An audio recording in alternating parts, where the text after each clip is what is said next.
mengungkapkan kebenarannya melalui perasaan iman atau kalbu, melalui kata-kata, dan dilaksanakan dengan perbuatan.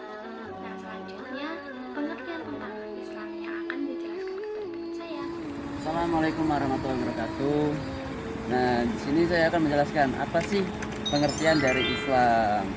Kalian mesti dengar Islam itu mesti dari KTP kan.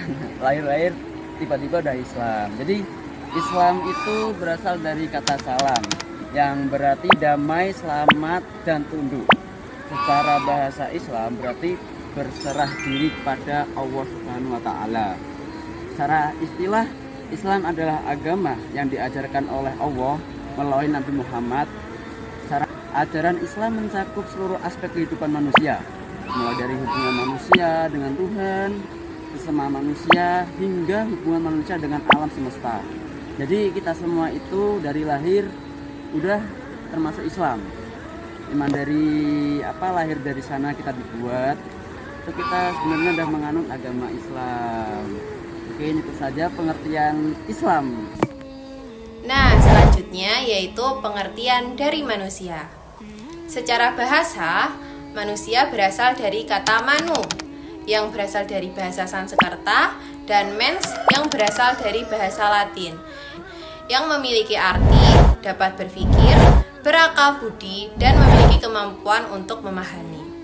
Secara keseluruhan, definisi manusia adalah makhluk yang diciptakan oleh Allah dan dianugerahi berupa akal, hati, dan fisik.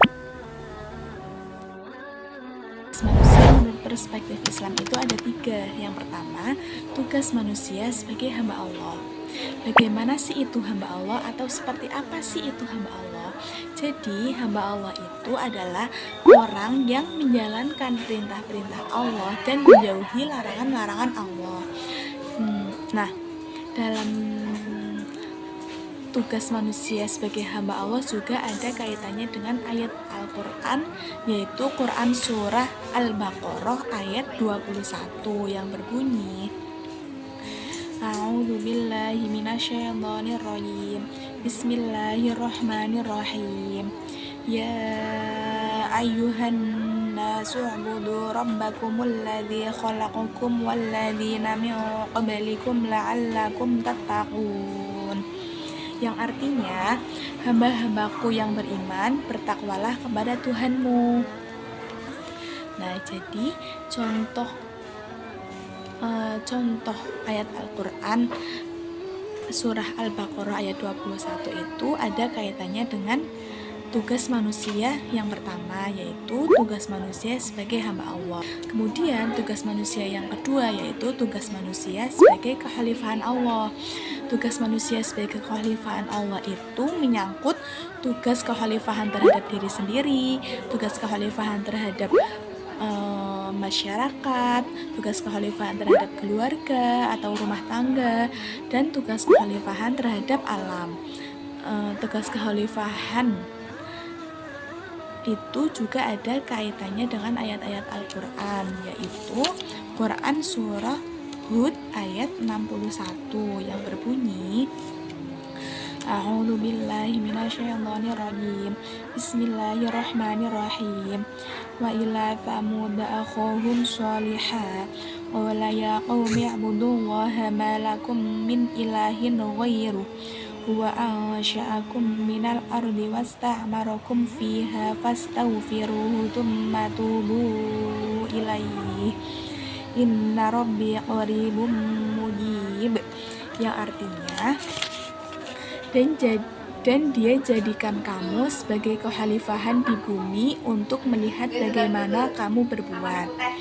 Nah, jadi tugas manusia yang kedua yaitu menjadi kekhalifahan Allah ada kaitannya dengan Quran Surah Hud ayat 61. Kemudian yang ketiga yaitu tugas manusia sebagai penyampai risalah. Yang dimaksud penyampai risalah itu seperti mengajak orang lain untuk memahami Islam, terutama orang yang beriman kepada Allah Subhanahu wa taala, seperti itu. Nah, baik, di sini saya akan menjelaskan tentang hubungan manusia dan agama. manusia dan agama merupakan hubungan yang bersifat fitrah. Agama itu sendiri menyatu dalam fitrah penciptaan manusia, terwujud dalam ketundukan, kerinduan ibadah, serta sifat-sifat luhur. Manakala menjalankan kehidupannya, manusia menyimpan nilai-nilai fitrahnya. Maka secara psikologis, ia akan merasa adanya bersalah, lalu ia akan merasa adanya bersalah atau berdosa.